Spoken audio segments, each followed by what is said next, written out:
All right, we got live form assessment. We got Mike D, who has recently identified the goal of qualifying for Boston.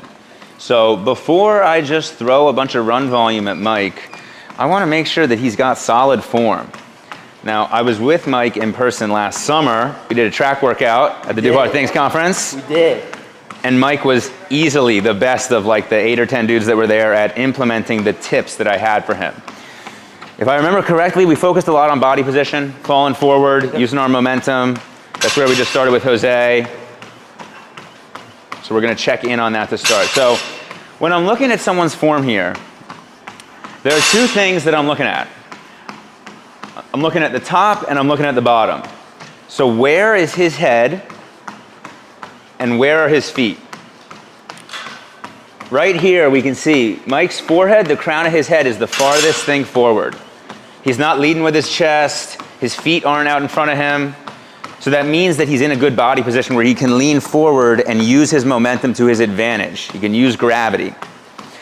The next thing I'm looking at here is his feet. Is he landed on his heels or is he more on midfoot or forefoot? Mike's doing a really good job, midfoot, forefoot.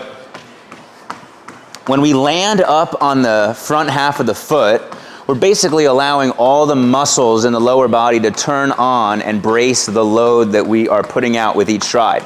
If we're landing on the heel, no muscles here are turning on, and it's going from ankle to knee to hip, and we've got all kinds of pain of the kinetic chain.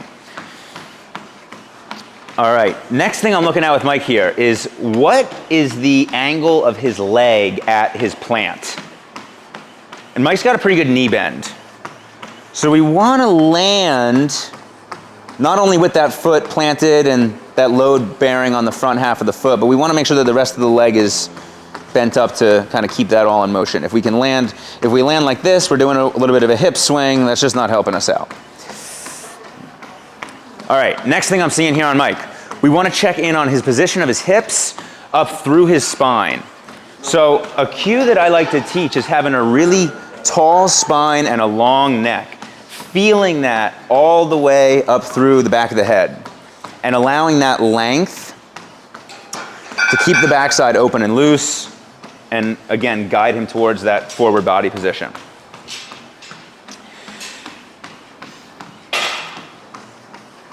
One room for improvement that I'm noticing is probably picking up his cadence a little bit.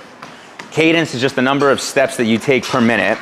And just visually seeing this, I think that he might be a touch low.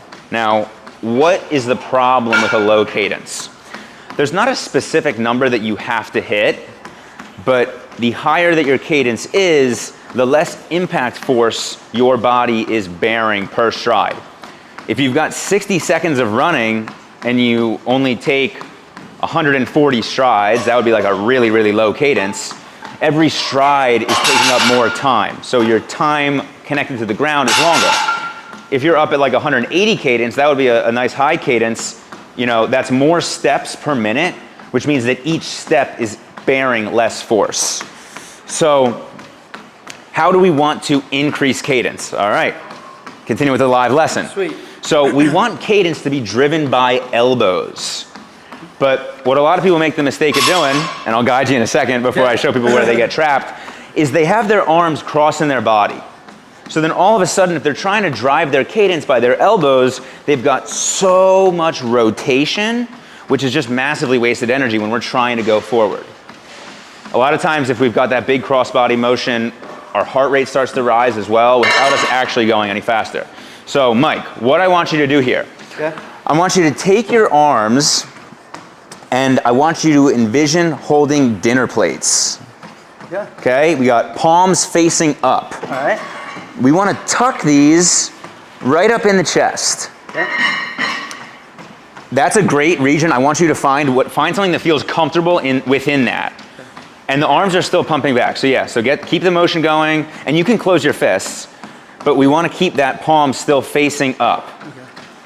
And we've gone from a little bit too much lateral movement to less, and I want you to think more about driving that cadence and really pumping the arms forward, or pumping the elbows back. Okay.